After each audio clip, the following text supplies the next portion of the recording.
Hello everybody and welcome back to The Legend of Dragoon. My name's Cody, and if you're tuning in for the first time for this episode, you're in for quite an interesting episode because this is the end of Disc 3. This is where every plot twist comes tumbling in at once. There's going to be, over the course of the next 5 to 10 minutes, it's going to be like 3 or 4 major plot twists. It's going to turn the whole story as we know it on its head. And I'm definitely looking forward to it. Here's where the plot finally starts to come in after a couple of discs of having a nap. Diaz, here are all 3 Divine Moon objects. Because, as we know, this is a JRPG, and JRPGs are all about dramatic plot twists in the final quarter of the game. And we've got one more disc after this. This is the end of Disc 3, then we're going to have Disc 4, and that's the final one. That's going to be where everything is ramped up to 11. So Diaz nicely floats Shana down to us. He could have just dropped her, but you know, instead he was just like, here, let's float it over Dart's head and then softly drop her. So that's pretty nice of him. Usually villains are a lot less careful. They're like airports handling guitars with their princesses sometimes. They just like throw them in a cage. It's like, what are you even doing? Like, where'd you get your handling license? So if you're the true Diaz, you should know what that implies. This rebirth of the 108th creature. Total destruction. So here's the first plot twist. Lloyd had no idea that what he was helping Diaz with was the total destruction of Earth. He heard all this stuff about a utopia, about rebuilding and everything, but actually this final species is the god of destruction, who is here to cleanse the world of life. So yeah, that's a utopia, in that nobody is sad in that utopia because nobody is alive, which is one of those things that's technically true but not actually a particularly good answer for anyone. He showed you a false utopia from the beginning.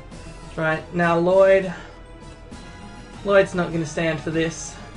He desires the creation of the future. Yeah, go on, get him. I don't need you anymore, says Diaz. Oh, this is...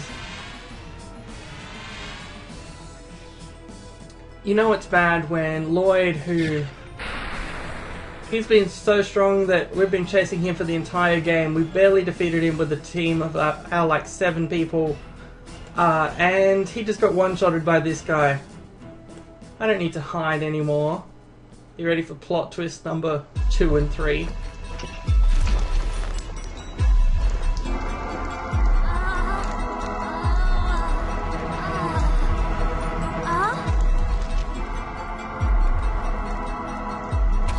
It's been a while.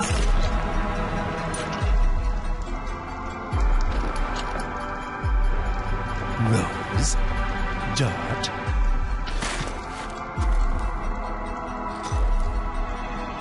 Father?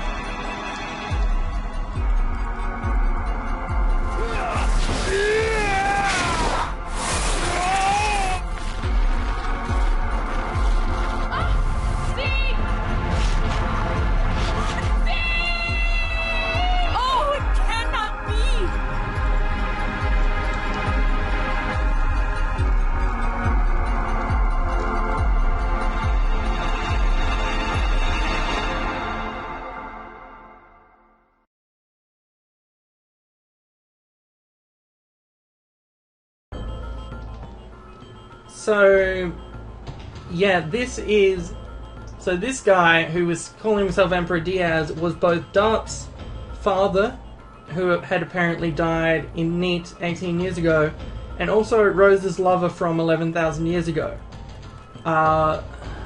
So, Rose's fiance, to be more accurate, I believe, because they were going to get married afterwards. And now, for some reason, he has turned evil and wants the destruction of the world. So, that's pretty good, isn't it? The beginning of the world was an absolute nothingness. Darkness. the creator sower sowed a seed to the earth. I think this mythology is based on a lot of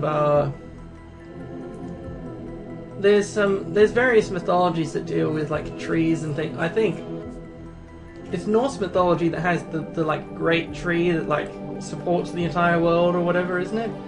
I'm not up to date with my ancient mythologies, but it's a mix of a few things. So yeah, so there's sort of 108 species that came from ththese fruits. Dragontos were in 97th, Minentos, which is like little gnome creatures, from the 99th, dragons from the 105th, humans from the 106th, winglies who are like humans but with magic from the 107th. In the 108th is the god of destruction, there to wipe everything clean again, I suppose.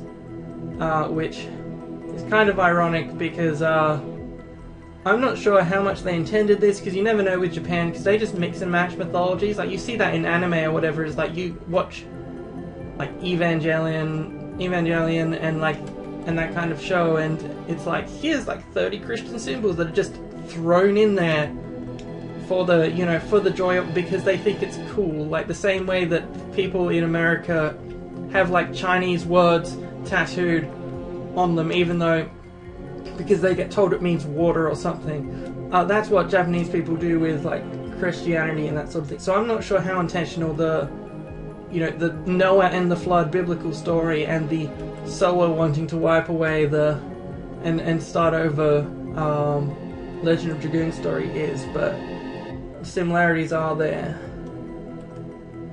So yeah, basically, if you've been listening to my lovely voice instead of looking at the description there, they've been trying to seal away this god of destruction for 11,000 years by having it so that they were sort of, the soul was split into the bad guy's staff, and the body is the moon. You can never trust moons. As someone who's played Majora's Mask, I know that very well. Days spent with Rose became the eternal past, and I lived as the father of Dart in this age, until the tragic day in Neat. So he got unpetrified, I guess like 30 years ago or something like that, and then became a father and everything, and at some point decided, oh, I've had enough of being a father. Instead, why don't I become an evil dictator who destroys the world? Both Dad and Rose are the heroes of the Dragon campaign? Yes, but that's not all. Humans made a mistake. Silly humans.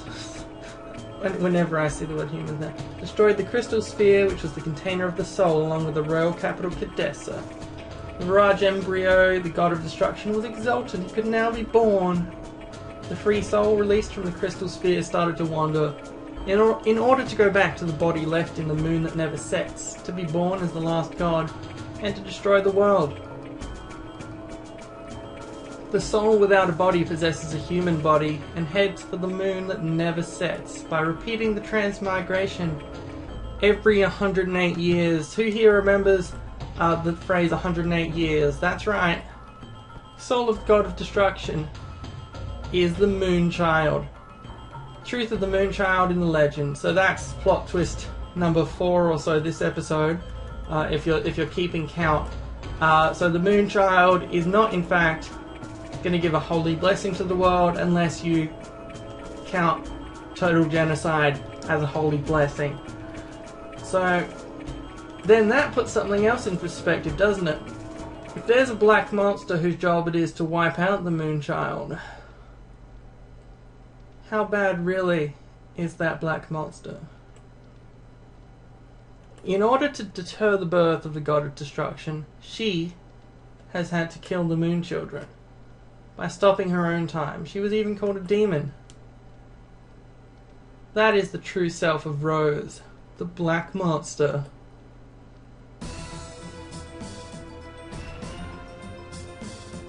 Plot twist number 5 in about 10 minutes for those counting along. Rose is the member that we've had longest with us in our party at this point, because, well, Lavitz is dead and Shana's not in our party. She's been here since early in Disc 1 with us. The whole time Dart has been searching for the Black Monster. She's been with us the entire time. There's been hints at it throughout. When we were on the ghost ship, for example, the ghosts, well, basically called her the Black Monster and tried to kill her. And they also mistook Shana for a princess. Why would that be? Let me tell you a 6th plot twist.